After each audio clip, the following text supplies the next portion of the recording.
If you want to listen to this episode or any of our episodes ad-free, you can do that now. Head on over to Patreon. Click on the ad-free level. You get all of our bonus shows that you've been hearing so much about. Plus, every single day, Monday, Tuesday, Wednesday, Thursday, and Friday, you can listen to this episode or any of our other episodes at the same time, ad-free, over on Patreon.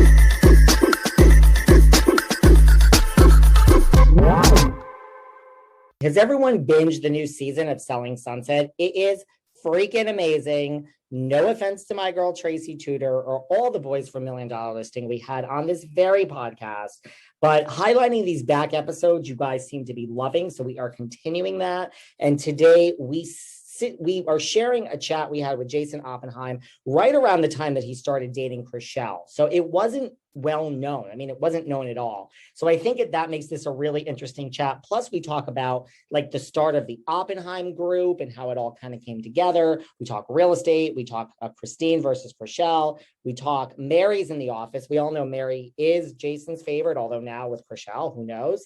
So she makes a guest appearance.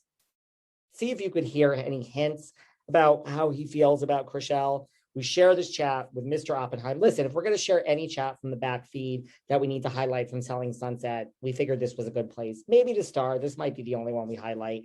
Mr. Jason Oppenheim.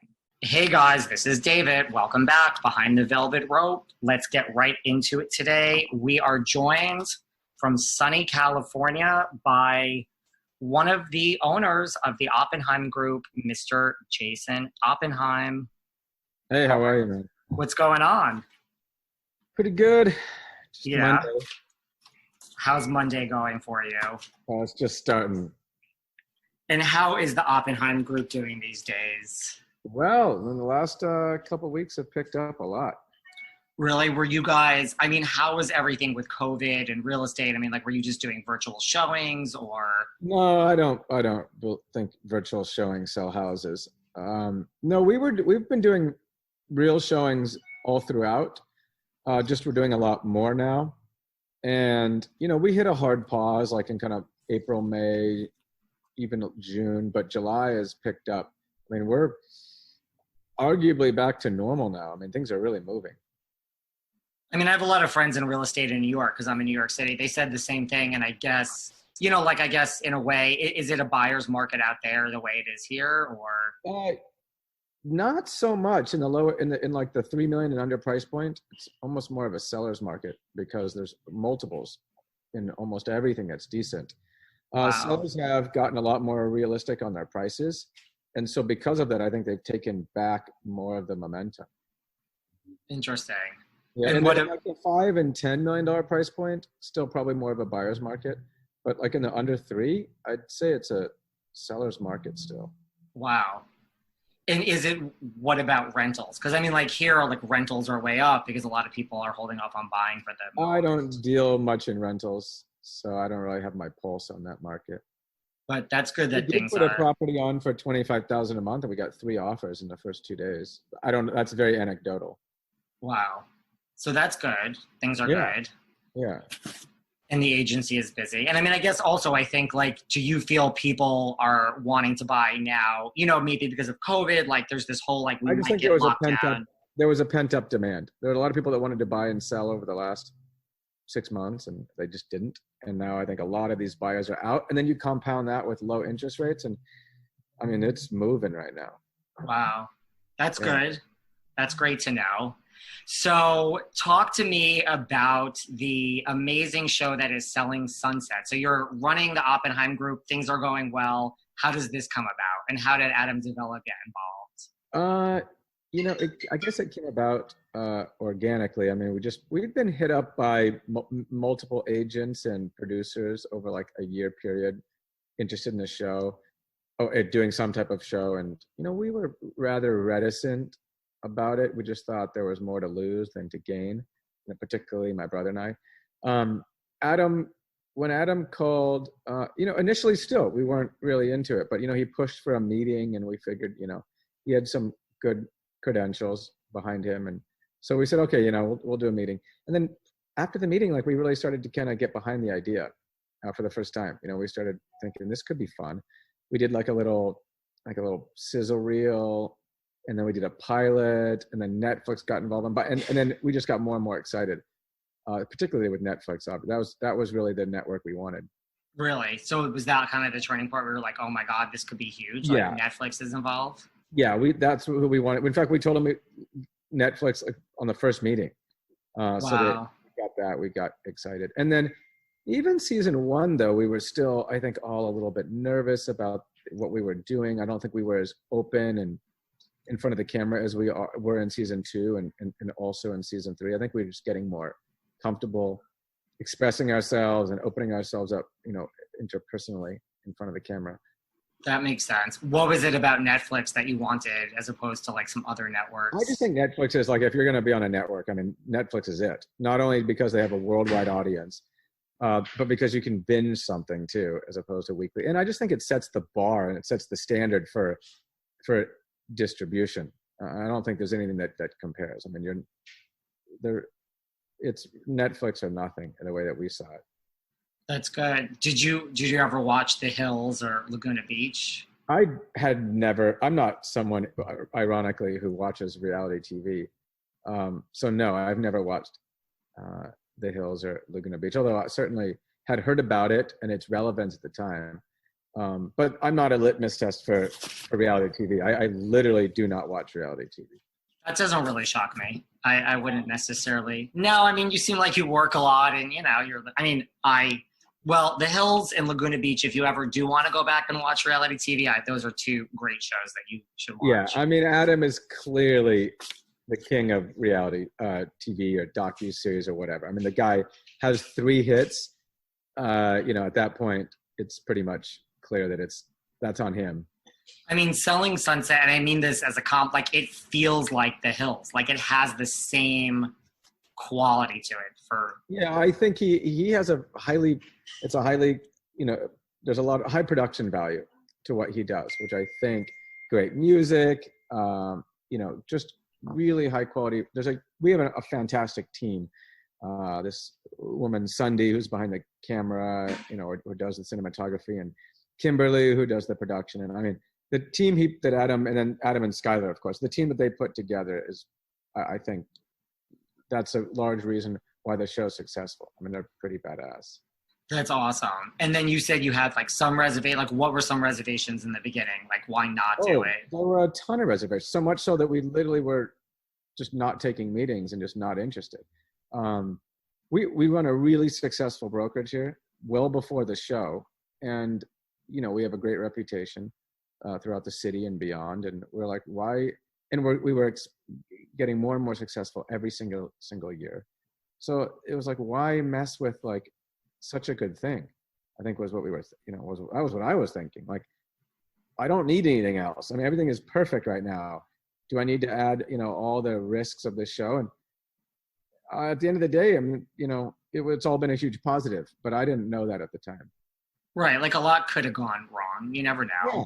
I don't know how I'm going to be portrayed or how the Oppenheim Group's going to be portrayed or is it going to exacerbate the interpersonal conflicts, which it clearly does, but not to a degree that is like, debilitating for us.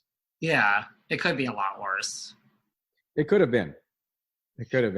Did you have reservations in terms of like clients? Like there are a lot of clients that are like, I just don't want people knowing where I live, or I don't want. I think everything I'm private. I'm a private person. I think some of my clients are private.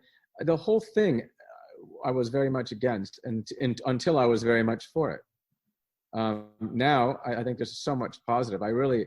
Some of the things that I would not appreciate, even like the publicity, like people coming up to me. That wasn't my thing. And I was almost like kind of rude to people previously. But now it's the opposite. Now I really enjoy it. I feel like they're all happy. I feel like I'm making people happy. I actually think that the one thing I thought would be the largest negative, or one of the larger negatives, ended up being one of the more enjoyable positives. And that is kind of like, you know, interacting with people that are fans of the show. And my clients love it. You know, friends and family enjoy it. You know, it's just become a lot more fun than I thought it would be. And I mean, has it had like a positive effect on business? Like, I can't see it having anything negative for business. It's had a positive effect. I mean, 99% of my clients are big fans of it. And the ones that don't want to be on it, fine, you don't need to be on it. Right. Overall, it's just I think it's added fuel to the fire. We are getting listings that we can specifically attribute to the show. So absolutely, and this is just season 2. I mean, I think in the next couple of years, it'll be even more. I think so. Now, what type of conversation, how does that conversation go with the office? Like after you and your brother decide to do this, like when you sit everyone down, were people like, oh my God? Organic. It was a group decision. You know, we didn't make this decision on our own. I brought in everyone on the team and said, guys, I mean, this is what we're thinking. And I think we all kind of went from to this could be fun. You know, we shot the sizzle reel. It was kind of fun. You know, we were all really nervous at the beginning. I mean, you know, none of us have ever been in front of a camera, really. I mean, me on a couple of, you know, whatever, like $1 million listing episodes or hosting a couple of whatever. But essentially, none of us, except for Chrishell, had ever been in front of a camera. So, you know, it was a learning experience, just relaxing and just being ourselves. The great thing is, it's pretty easy to be yourself, you know, so that's not difficult. I think what was difficult was kind of like, you know, you're always not wanting to use profanity or say something that you think could be interpreted. You know, you're always careful at the beginning. And now, honestly, I don't think we act any differently in front of the camera. Now we just let it all go. Right. And the cameras do, I don't mean the cameras like technically when they're on, you know, when they're around, because you know, they're always around. But I definitely think that it has exacerbated some of like we didn't have this much drama in the office before the show. So I think that it really kind of adds a magnifying glass and, you know, to things and makes things bigger deals than they would otherwise be. That is something that, you know, I guess I could do without, but it, you know, if that's the one negative, I can manage. Like, is there any specific drama that you feel like, okay, this particular drama between this person and this person is probably, you know, just exacerbated because of the show? Not any individual thing. I just think overall, you know, when there's press and cameras, I just think that little things that might otherwise get resolved quicker or easier or might not even come up just tend to become bigger issues. I've seen issues between some of the women that I didn't see as much before. Everyone, really. Me too. I mean, I was a stress case. I felt like there was more drama in my life just because, you know, of the show. Right? So we're trying to manage all that. You know, I mean, I'm just a non-dramatic person generally. So I think and I also think that we were all very responsive to everything that was going on, you know, like engaged in every little thing. And now I'm like, I don't have time. Like, okay, deal with this. Like, I'm not getting as overwhelmed or as anxious about any of the things going on. Whereas I felt like I had to control and micromanage everything at the beginning. And so my life is less stressful the last, you know, year. Did you guys have, like, when the cameras were there, like, did it take you a while to get used to the cameras? Like, when you were trying to do deals or, like, show houses? Because, I mean, it is business. You want to close the deal. Kind of like how, you know, what can we say on a phone to a client, you know? Yeah, I think it's season 1, speaking for myself, I was, you know, what am I wearing? Like, what am I saying? How are you going to spin this, you know, or edit this in a certain way? You know, you have all those kind of concerns. And now I just don't give a shit. That makes sense. Production is not going to throw me under the bus. And I just don't have the time for it anymore. I'm just going to be myself and say what I need to say and do what I need to do. And I just hope that you know, that I come across as, here's another thing too. I don't really care that much about, you know, what people think about me. I don't mean to say I don't care about my reputation, but I'm not someone who sits around reading their Instagram comments or, you know, care if I have haters. It just doesn't affect me that much. I think it might affect some other people more. So for me, I'm like, okay, it's not the end of the world. My business is still doing great. Everything else, I could just really care less. You know, if I'm going to look bad in a scene, I'm not going to lose any sleep over it. Like, I know who I am. My friends know who I am. My clients know who I am. You know, if some 16-year-old in Brazil is writing me something nasty, it's just not going to affect my day. That's good. I mean, it takes some people forever to get there. Yeah, maybe I'm lucky in that respect. I don't know, but who in the office do you think it affects the most? Oh, that's such a dangerous question. I mean, Mary's laughing. Is Mary there? Where are you, babe? Hi, Mary. Can you see her? Hello. Good. How are you? I just looked at her right when you said That's so funny. Is let's she your just- voice of reason, just so you don't say anything inappropriate? No, she's just here in the office working. No. I'm okay with an appearance by Mary. She's like my little angel. I'm like okay with that. I'm just gonna say who it's not. I'm gonna say, well, it's not me and Brett. I think we're probably bothered the least. Although we probably get the least hate too, the least amount of hate too. To be fair, that's not really fair because I think the ladies are more polarizing and they're involved in more drama. Yeah, you know what? That's an answer that is just gonna get me in trouble. I'm not gonna. And speaking of drama, so is Christine really like Christine in real life? I mean, do most people who talk to you, I'm sure when you do interviews for the show. Yeah, Christine is, I think, a very, Christine is a very outgoing, kind of engaging, polarizing, person in real life. I mean, I think that, I know that she has concerns about how she's portrayed on the show. And I don't, and I understand that the show probably, can't show everything. Obviously, there's going to be editing involved in any type of production. I think Christine comes off well on the show.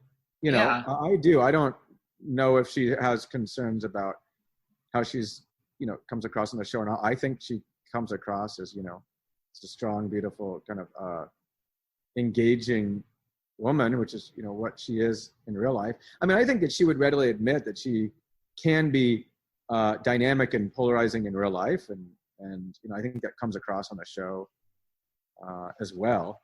I don't think that there's, but, I think everyone, when they look at how they are portrayed or how they come across on a show, can, maybe think differently about themselves or wish that there was more context provided. I think when I watch the show too, I'm like, well, I also said this and that wasn't put in there, or whatever. So I think I understand that. I think that all of us probably would like sometimes more context provided. And I think you just have to recognize that's what you deal with when you're on the show. She makes for great TV. She absolutely makes for great TV. She's such a dynamic person on the show. And honestly, she's quite dynamic in real life. I mean, I'm sure. She makes for interesting real life, situations. Interesting workplace. Yeah. What about Chrishell? Like, are you shocked at now she's going through a divorce? Like, are we going to see some of that on season 3? They do. Yes. She goes through that process on season 3. How is she now? I mean, I know her mom just passed. Yeah. I always feel uncomfortable kind of commenting on such personal matters with anyone on the cast. But I mean, I think generally I'd say that, she's a pretty strong woman. I think she's gone through a lot in her life and I think she manages things well. That said, I honestly can't really even empathize because it's almost like I can't even comprehend what it's like to lose both parents, in 1 year and go through a divorce. So, we're all here for her. We support her.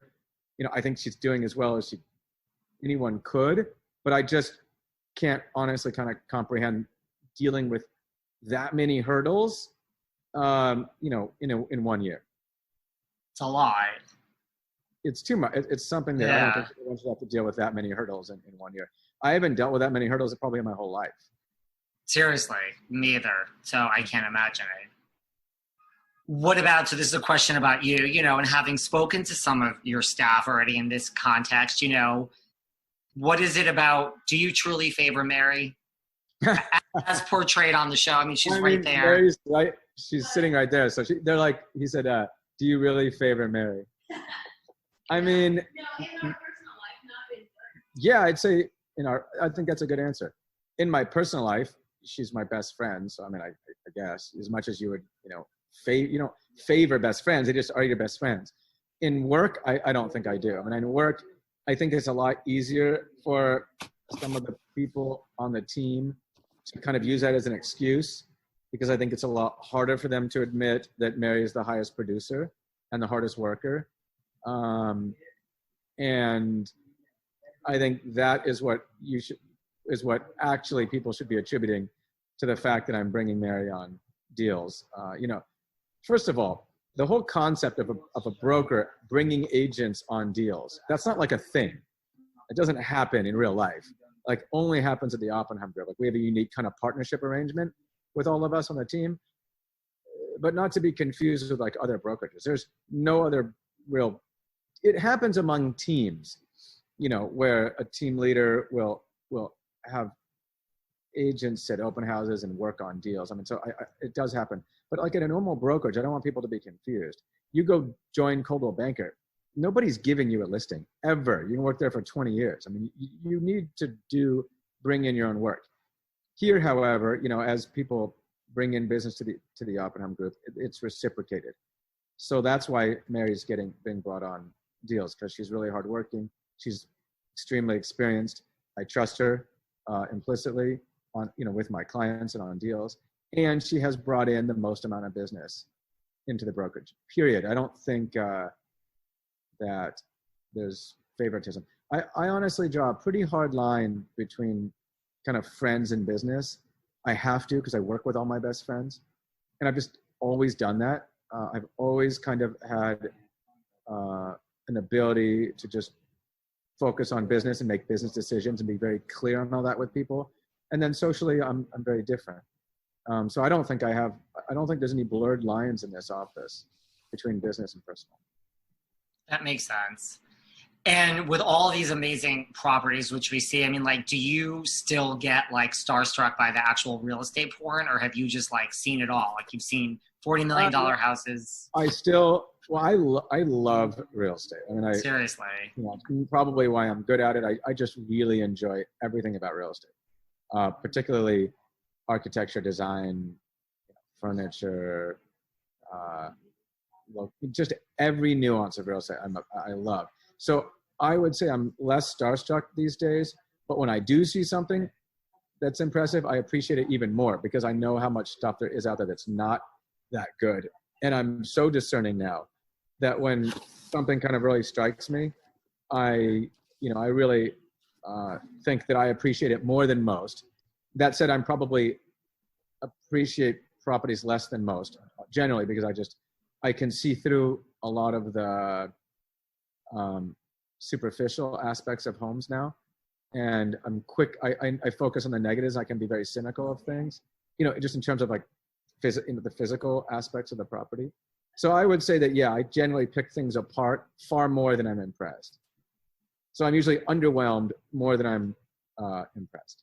So it must be like, do you love where you live? Who lives in Sierra Towers? Is that you or your brother? No, neither of us live in Sierra Towers. That one apartment. In another condo building on Davina. Oh, that wasn't Sierra Tower? I thought it was Sierra Tower. Oh. No, it's close to Sierra Towers. That's nice. Oh, yeah, it's a gorgeous condo. And both Brett and I are very like OCD and meticulous. So our houses are like immaculate. Nothing wrong with that. I'm very much the same way. It's like you can eat off my floor.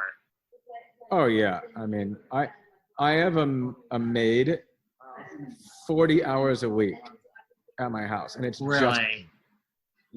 That's how. I get it. That is literally like, it's like living in a hotel. That's like the best way to go. More. I mean, it's 8 hours of cleaning every day. I am a perfectionist at my house and at my work. She just cleans and cleans everything. Shoes stay perfect, fridge stays stocked, dry cleaning, if I get tailored, countertops wipe, so there's solutions for the metals, for the brass, for, everything gets dusted. I mean, it's just, my house is perfect. She's amazing. I mean, she's very meticulous, and she's, over the last many years, learned all the little things in my little, like how I want my bed made and my pillow, everything. So the house is perfect. Absolutely perfect. I'm jealous. You're like making me jealous. That's like a dream. There's no hotel that's good. Yeah, it's pretty awesome. You just got lucky, I guess, over all these years, because it's hard sometimes. Yeah, she's amazing. My staff is all like awesome. They've been with me for a long time, and they're all. And then you learn. The more you work with someone, the more you learn all the little things, idiosyncrasies, and things that how you want them done. So I think that's if you can't learn to delegate, you're never going to be a successful professional. Totally. Well, I don't mean whether it's personal delegation or professional delegation, because you need to be able to just do the important things. So I think that's one of the things that was difficult for me to learn, because I'm such a kind of a control freak and a perfectionist. Delegation was a very difficult thing for me, but that's something I've learned to do. What do you think? Because like for me, I'm a big reality TV person, but like season 1 for me, like never hit. Like I'm just so involved in like a lot of Bravo stuff. Like I heard about season 1 kind of. Yeah. Then when season 2 came, there was this buzz, and I'm like, listen, I'm not watching another reality show. I can't. There's not enough hours in the day. Then there was more buzz. Then I'm like, I'm not going to watch this show, but I'm going to watch the pilot for season 1 and just watch it, just to say I tried it. Then 15 minutes in, I'm like, this is the best show I've ever seen in my life. I'm obsessed. I don't understand. I need to watch this every minute. And then I binge the whole thing. So like do you think season 2, because like, do you see like a change between season 1 and season 2? Like, do you think that's due to COVID? Well, I think season 2 is better. I also think that it takes a while for some certain reality shows where there's character development to kind of catch on. So I think there was a myriad of different things. I mean, it's one thing if you have like, let's say kind of a structured reality where, let's say, call it, I'm trying to think of like, I don't know, dating around or like Survivor or something like that. Yeah. Well, it's not the same people. Yeah. Survivor. So that doesn't really get the kind of, you don't get the character development. So I think it took a couple of years for people to kind of get more engaged in the character development. I also think we were kind of more ourselves in season 2. And then I think that whether you look at the Hills or Laguna Beach or $1 Million Listing or whatever, they all took a couple of years to kind of catch on. I'm actually very excited about seeing how season 3 does, because we can kind of look at like Google Trends and kind of figure out like, and season 2 was like 3 times as popular a lot of people watched season 2. And then of course everyone watched season 1, watched season 2, but it was definitely watched a lot more on Netflix and in a lot more countries. So like I know we're big in like the United Kingdom and Singapore and Canada and Ireland and others, but very popular in those countries. So it's been fun to kind of watch that. Yeah, it isn't even like I didn't like season 1. I just didn't really, but then all this buzz with season 2. It literally only took me 10 minutes to be like, this is the best show ever. There's a lot of, Netflix was just starting their reality unscripted. So we were one of the first shows. So, I think that a lot of people, Netflix now dominates unscripted. Love is Blind and I don't know. Tiger King was huge. Yeah, all that stuff. So I think that there's a lot more publicity for what Netflix is offering in that space. That's helping us.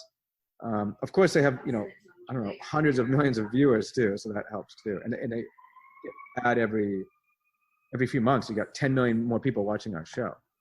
Wow. Yeah. Do you see a difference, like you say, like people coming up to you and like on your social media with followers? 10 times the number of people coming up to me. I was in Vegas a couple of weeks ago, and I probably had 50 to 100 people come up. For selfies. Whereas maybe a year ago it was like 10 or 15. So it is a whole different level of publicity when I'm out. It could be at a coffee shop or a restaurant. It's just, I always prefer the people just to come up, because it's like more awkward if they're kind of staring. You're like, just come up. Or they come by now a lot of people come by the office. All day long, people stop by the office. Yeah. which is cool. Sometimes we'll go out and take photos with them or wave or whatever. Do they come by the office and just stand outside, or do they come in and they're like, oh my God, there's Chrishell, I want a picture. There's Jason. Sometimes it's like a full freak out. And sometimes it's just like, and they'll point or something like that. So it's it varies from, obviously based on age.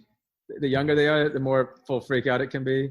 The older they are, it's more like just pointing and waving. You guys need to listen to Andy Weir's Project Hail Mary on Audible. This interstellar science-based thriller from the best-selling author of The Martian is skillfully performed by Ray Porter. Ray brings this already gripping tale to life with his vibrant and witty narration. A lone astronaut must save the Earth from disaster in this epic tale of discovery, speculation, and survival that's part scientific mystery, part intergalactic journey, and all edge of your seat entertainment. And isn't that what you guys love? Edge of your seat entertainment. Isn't that why you're listening to this podcast? This Audible Studios production of Project Hail Mary is a #1 New York Times audio bestseller and continues to top Audible's bestseller charts and garner rave listener reviews. That's so impressive.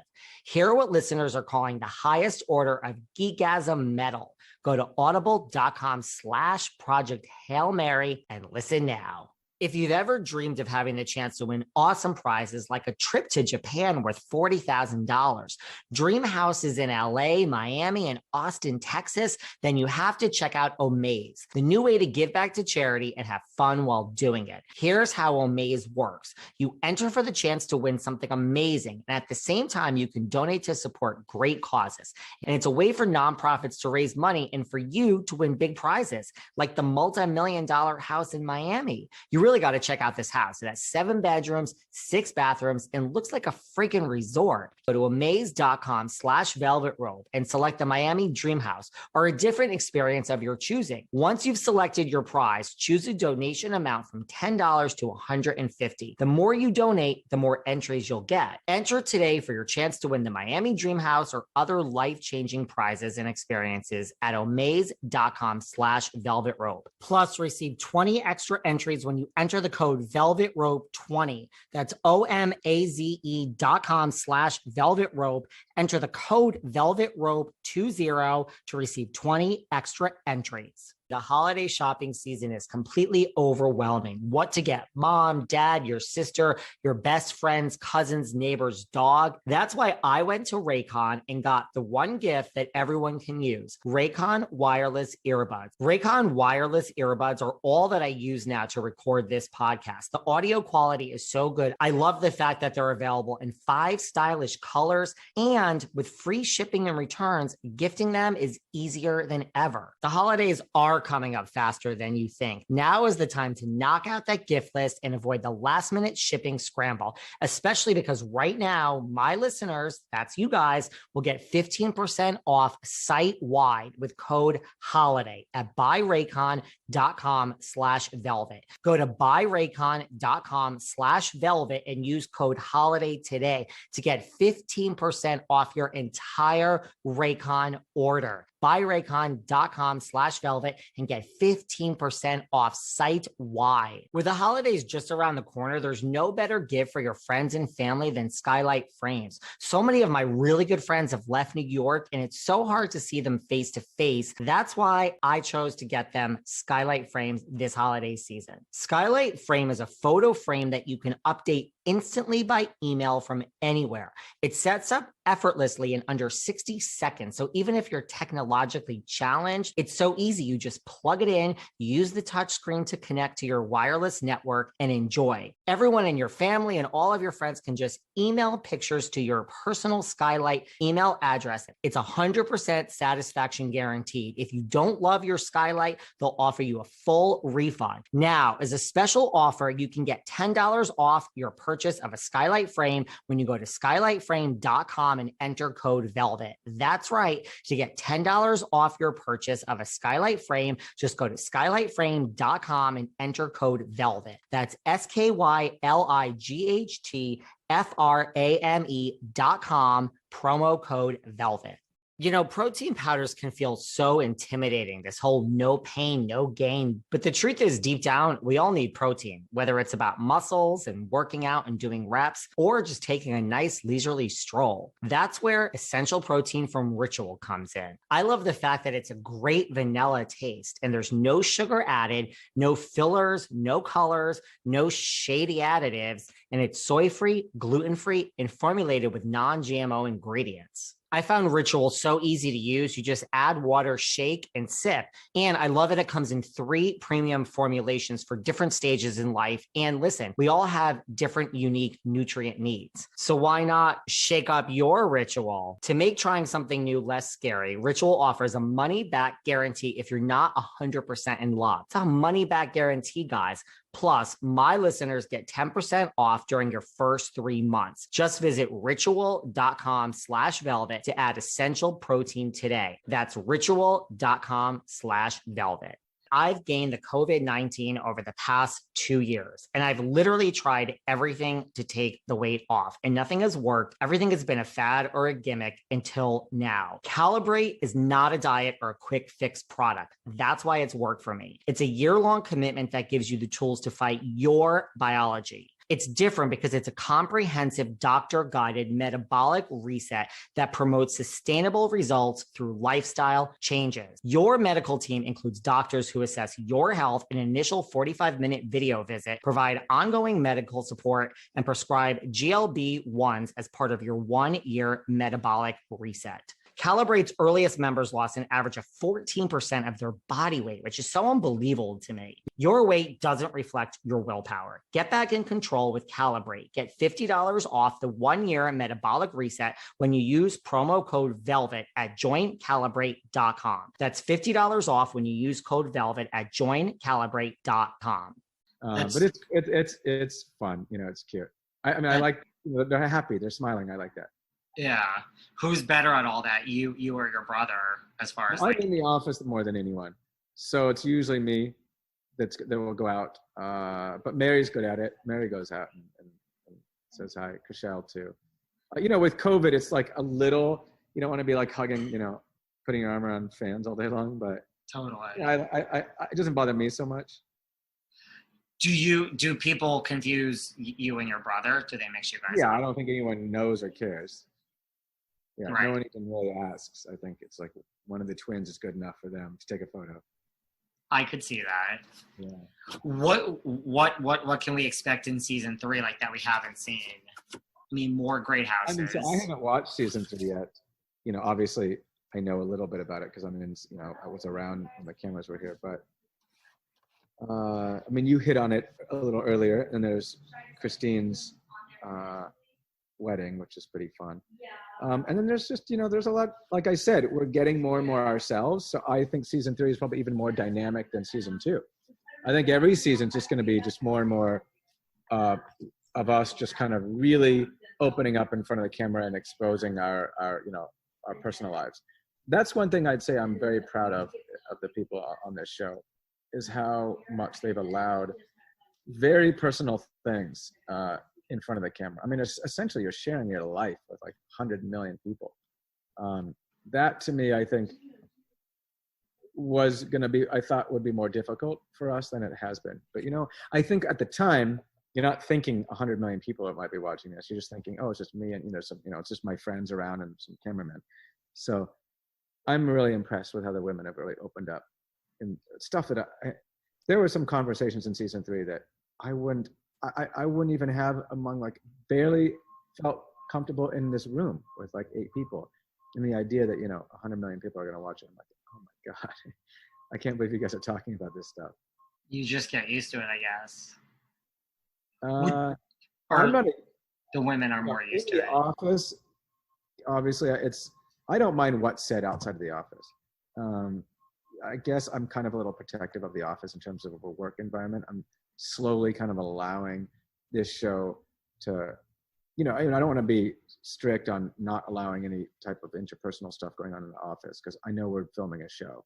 That's been kind of new for me to figure out, because obviously, you know, I used to be much more strict about this just being a purely work environment.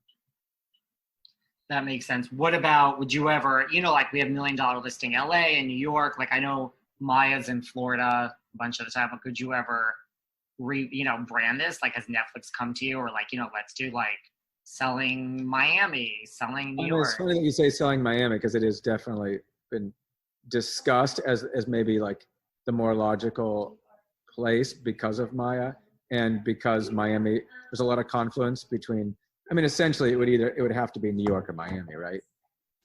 I would think so. Yeah, and I'm a licensed broker in New York already, and Maya's getting licensed in Miami. So oh, wow. I think I've been thinking a little bit more serious about expanding the Oppenheim Group, and if so, where? Another office in LA, but I think if I was going to do another, place, it would probably be Miami or New York or maybe like Arizona, but really? I don't know. Yeah. I don't even know I just think the properties are great in New York and they're great in Miami. I don't know Arizona. Are you from that area originally? No, California? You seem like a New Yorker. Funny. Yeah, I get that a lot. You seem those are my two favorite cities. If I wasn't going to live in LA, I think it'd be New York and then Miami and then, probably the only two other cities I could live in. New York first, probably, but then Miami. So I think it's a natural, I think it's a place where we could recruit well, where there's really, let's be honest, there's not luxury property in too many cities outside of Miami and New York either. Right. We specialize like in 3 million to 20 million or more. And there's really no other cities that have that. What about, did you watch, I guess you didn't watch a lot of reality TV. You never saw $1 Million Listing LA? I did watch $1 Million Listing, yeah. Yeah, I watched a few episodes of it, not probably in a couple of years, but I definitely, $1 Million Listing deserves a ton of credit. They started it all. They really created the genre. And I thought it was really interesting. I would watch it. And again, I just don't watch reality TV, so it's not a knock on any reality show, but I definitely watched $1 Million Listing probably more than any other reality show because I thought it was so interesting watching LA. I recognize the houses. Obviously, those are friends of mine that are on that show. And I'm a real estate agent, especially when I was starting out. I was excited to watch that stuff. I was like, that's kind of like my life on TV. Do you know all of them, like the Joshes and Josh? I know everyone on $1 Million Listing very, very well. Yeah, I've done a lot of business with all of them. I consider them friends. I definitely are some of the closer relationships I have in the community. Who would you, I know you're not going to answer this about your own office, at least I don't think you are, but who would you have sell your house for $1 Million Listing since you're so meticulous? Tracy Tudor, Josh Flagg, Josh Altman. First of all, again, I consider or David James. I consider all of them top agents, so they would all be in consideration. They're all very successful agents before the show, and I think even probably more so after so many seasons on the show. I don't think I would choose, because I've got one, because I really am close with Flagg, and I have a lot of respect for the Altmans, and also, close with James and David. Tracy has also been a longtime friend and a super capable agent. So that's an impossible question. I would probably make them co-list my house. That's a good answer. Yeah. What about what do you think the differences are between selling Sunset and $1 Million Listing LA? I think that they're probably but we both focus on real estate. I think we focus more on kind of interpersonal relationships and the drama between the people on the show more so than they do. I think they are more real estate focused on their show. And, interestingly enough, when I signed up for the show, I was really hoping for it to be very much focused on real estate. I wanted a show that got into the nuances of real estate and was, not just, and I do think we're educational in that respect, but if it were me, I was very nervous about having drama, being involved in a show that had drama. I've loosened up a lot more about that, so I care a lot less. But had I known at the beginning that there would be this much drama on our show, I would have probably freaked out and never done it. So luckily, it's been kind of a process and inculcation into this process for me that has allowed me to not absorb it all at once, but just kind of, fall into it over the last couple of years. But I think that's probably the biggest difference. I think we have very dynamic people on our show. And I think that Adam is focused, where real estate is the backbone of our show. And I think then it gets into kind of the character development more. I think their show is probably more focused on like kind of just transactional. Which again, I really liked because I really enjoy all the nuances of real estate. And the idea that show brings that to the public, I think is really cool. It makes sense. Did you see what Tracy Tudor said on Watch What Happens Live? That's pretty much what she said. She said it in different words, but. I think it was brought to my attention. What she said, it didn't sound to me as anything concerning. I mean, there are differences in the show, and I respect that they, if they want to point those out, that's fine. But both shows are great in their own right. I mean, we're very, very proud of our show, and we're very happy with its success. And I think all understand that it's different than $1 Million Listing. And you guys all work in one office, which is a difference too. Yeah, I mean, listen, the dynamic amongst all of us and the closeness, both socially, is very different than they all know each other very well, but by no means are they kind of like as close as all of us are working together in one room. And socially, we're out all the time too. So we're more of a family, I think, and they're more kind of like disparate agents at different brokerages. And you run into them a lot on deals. Yeah, we do. Yeah, I mean, they're all, every one of them is very successful. That's good. I mean, and yours, I think both shows are very educational. I think Selling Sunset is very educational, and Adam does a great job. What about this representation of you as like the eternal bachelor and your brother? Are you guys ever going to settle down? I think, I don't know if it's eternal.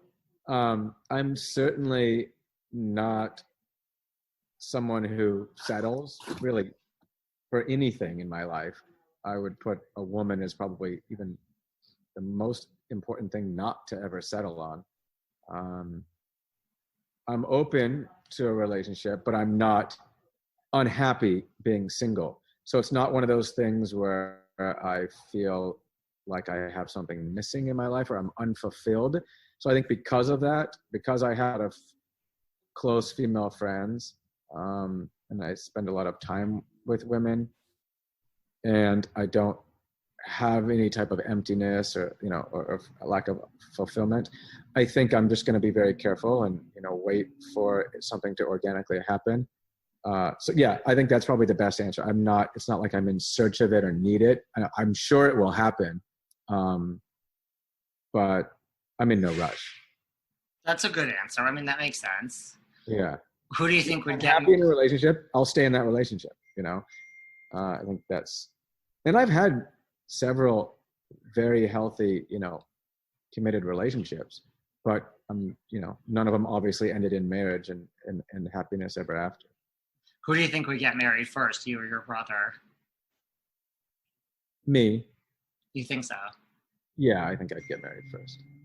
Yeah, I think he is on the spectrum of Eternal Bachelor. He's probably higher up on that spectrum. What about because you said, even that, showing you guys that part of you, and even you said you weren't sure if you knew all the drama, you may not have signed on. What happened when you watched the first season back? Were you just were you happy? Were you oh, this is what I expected? No, I liked it. I really did. In fact, we were all very happy watching season 1. I think I was probably the most nervous, and maybe more than anyone, just because, it's my name on the door, and I was already, very successful. So I'm like, what am I doing? Am I putting this in jeopardy? So for me, it was a relief and a happiness. I was very, very happy about season 1. I think I gave season 1 an 8.5. I think I gave it, because I always put things on a number scale, and I think I gave season 2 a 9, and I'll probably give season 3 a 9.5. And I don't give 10s. Everyone I can get tell it. you I don't give 10s. I get it. They're It's a listen. very tight scale. So an 8.5 is like, that's So you that's gave hot. a 9 to season 2. Yeah. And like the episodes got a little longer in season 2, you know, like just in terms of like the time. I didn't even notice. But Yeah, they were longer. yeah. I In, just like, a felt good like way. I knew that season 2 would be better because I knew that we were all more relaxed. And then season 3, like, we really didn't, care about the cameras. I can't even imagine how relaxed we'll be in season 4 and 5. I can't even imagine either.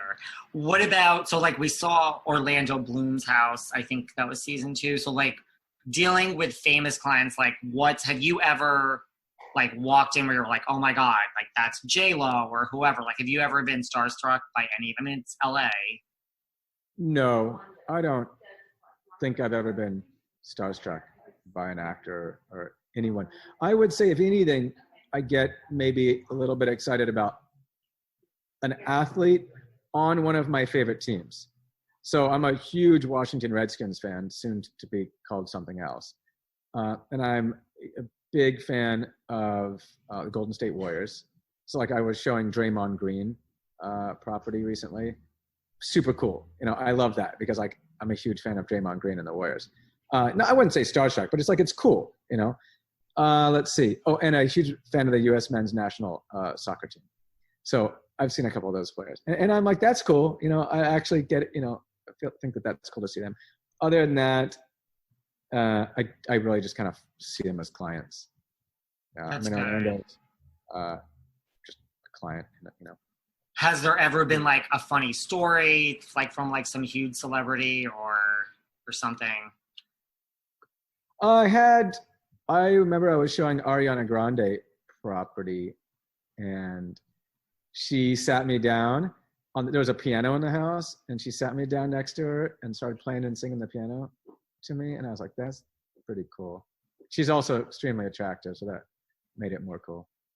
I would say she's like that. There's always like, fun stuff like that happens because you're just showing these people property all the time. It's a very casual and private environment. So they feel safe. It's not like there's paparazzi around or, people usually just in a home. And so, you can have very quick, candid conversations with people, or things like that can happen. But these are real people. I was talking to Orlando Bloom last night, actually, about his dog gone missing, and like he's just going through it. He's absolutely devastated. And so it's they're people going through difficulties in their lives that just like all of us do. And I was like, oh, just thinking about that. I've got 2 little kiddos, dogs.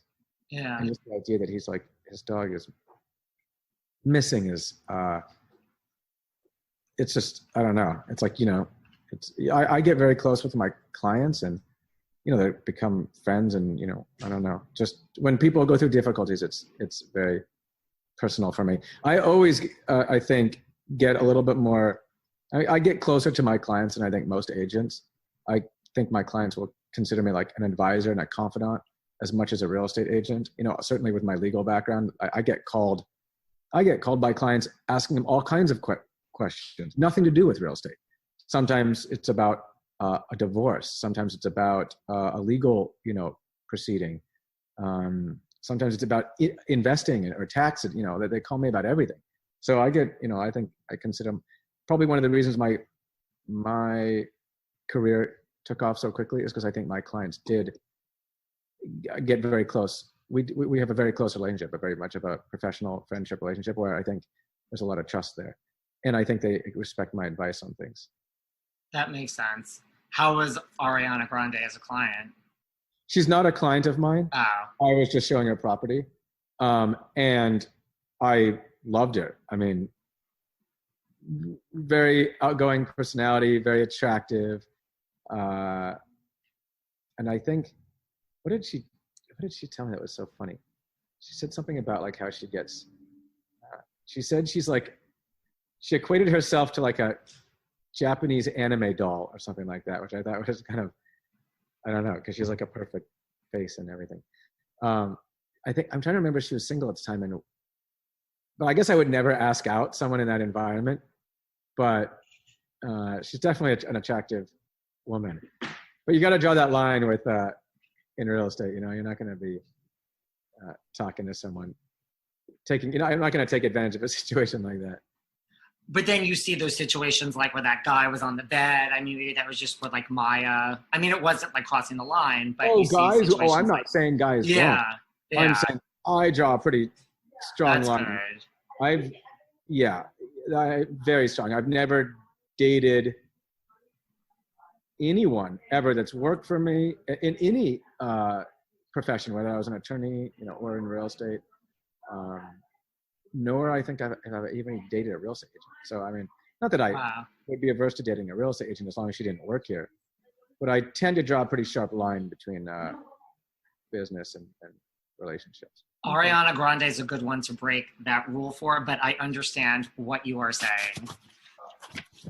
Here's one of my boys. Oh, so cute. Say hi, Bubs. Do they come to work with you every day? Every day. So cute. Yeah. Well, that's why. I imagine your house would be meticulous because your office, and that's the other thing. Like, you've gotta, when you guys voted for like best website, like your like image is like your office is gorgeous. Oh, I very much enjoy branding. Yeah. You're really good at it. Office, I keep my office like my house, and I want it to feel warm and inviting and clean. And then speaking of branding and Ariana Grande being very attractive, I'm sure I'm not the first person to ask you this. So, I mean, every single person that works there is literally drop dead gorgeous. I mean, I'm a gay man, so I'm just saying this. So I mean, have you ever been asked this before? I mean, it makes for a great TV show. It's a real business. About it a lot. Yeah. Like, so everyone is a size 0 or 1 and they're just drop dead gorgeous. So how does it come to be like, who wouldn't want to work there? I think everyone thinks that like I planned it this way. I didn't. I mean, I've added agents very slowly and over a multi-year period. Just ended up being that a lot of my, there's a lot of my close friends or ex-girlfriends, and it just kind of organically grew to that. And people ask me like, do you have to be a beautiful woman to sell real estate? No, not at all. It's not. And I'm not saying it doesn't hurt, but it's certainly not a requisite. There are a ton of really successful women in real estate and all shapes and sizes, just like men. It just kind of happened that way, and I guess it certainly helped out, I think, on the show as well. Do people say that to you, like joking around, like other agents and like the LA scene? Yeah, both though, like some level of teasing or but or not, or just complimentary. But yeah, I certainly have heard it from several people. Like even before the show, I could picture if you all showed up to some real estate event together, you're all gorgeous. So just making note of that. That's obviously a question I'm sure you've been asked before. Yeah. I mean, I don't know if there's any good answer for it. Like I said, it wasn't like something that was planned. It just kind of happened this way. And here it is. So season 3 is coming. You want season 4 or 5. You want this thing to go on, maybe other cities. I mean, I don't see any reason why we won't keep this truck rolling.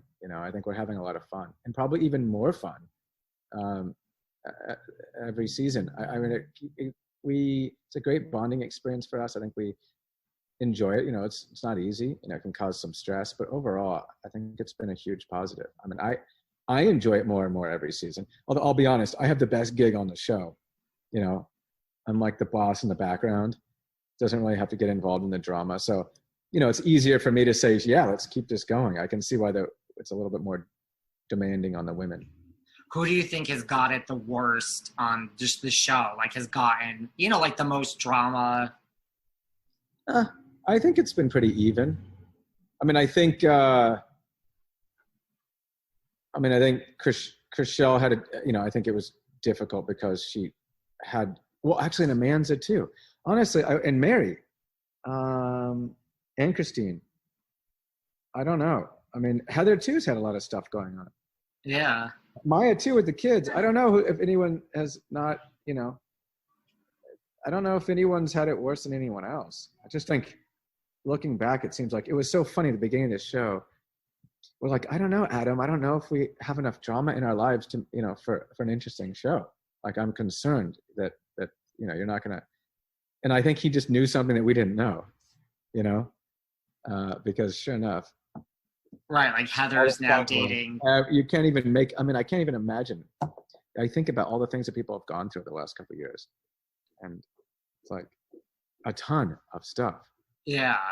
Divorces, marriages, babies, death. Amanza with her, kids, and like so much stuff has gone on in season 2 and 3.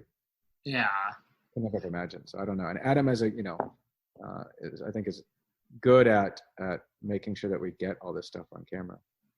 Very good at it. And we'll wrap up in 2 seconds. Who do you think has changed the most, from a I'm in the public eye now point of view? I think that's one thing I'm actually really proud of everyone about. I don't know if I can say that anyone's really changed. It's always a concern, but I think people are still pretty much themselves, That's good. Yeah, it is really good because, it may change, but I think right now I can honestly say that I think people have still pretty much maintained who they are.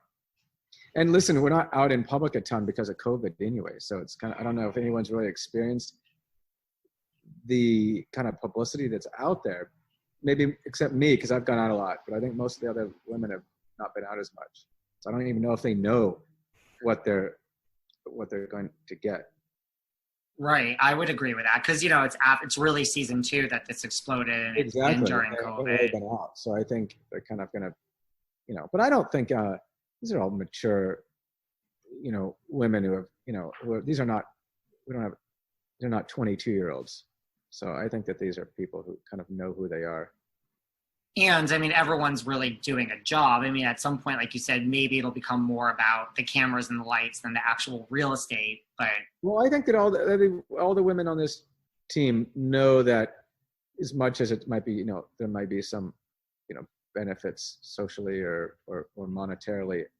I think the big benefit is more production in their real estate business. That's where we monetize the publicity from the show. One listing can be 6 figures right there. So sure, you could maybe make some posts on Instagram and make, some money. But I think everyone recognizes that the real benefit of the show is that we're going to be getting more listings and making more money. I would agree with all that. And we're going to find out in season 3 who sold the $40 million house. Yeah. I saw something where I think on your website it says it's sold. It's sold. Okay. It's sold, yeah. And we will see on season 3, yeah. That's good. Yeah. Yeah, it's announced at our big Thanksgiving dinner. People should start taking bets. Go for it. If I had to guess, I don't know why, and I'm not even saying this is like the best age. I'm not even gonna. Well, I'm gonna have a poker face. Anyway, no, you're not gonna react. I know, but I would just say I don't know why. I'm thinking definitely Mary or Maya. That's my guess. I'm gonna say it now. Mary, because I do get the impression that she's the hardest worker in the whole office, and Maya, I don't know. Those are my 2. So you do have a poker face. You're not giving anything away. But as long as we're going to see it next season. But you will. Is there anything else you want to leave us with? Anything you want us to know? No, I guess I should get back to work. You have been awesome. I'm really excited for season 3. This is truly, and I'm not just saying this to kiss your ass, I am a reality TV snob. I watch every show. This is by far my current obsession. There's no show that I like. Honestly, after season 3. We will, because right now there's no. I talk about this on this show all the time. There's no show that I like better. Honestly, I love it. Cool, man. So we'll do this again. Yeah, we'll get a couple of the ladies on, and we'll do some. We'll circle back after season 3. That would be amazing. Make sure you announce it, get some publicity right before August 7th when it comes out. We will. I'm going to put this out, and I have some of the others to put out too. I really appreciate it. Yeah, man. Take care. All right, take care. Thank you. Bye. Bye. Thanks for listening to yet another episode of Behind the Velvet Rope. Because without you listeners, I would just be a crazy person with voices in my head. And if you like what you hear, subscribe on Apple Podcasts under Behind the Velvet Rope. And when you're done subscribing, feel free to leave a 5-star write-up review. because the write-up reviews actually count.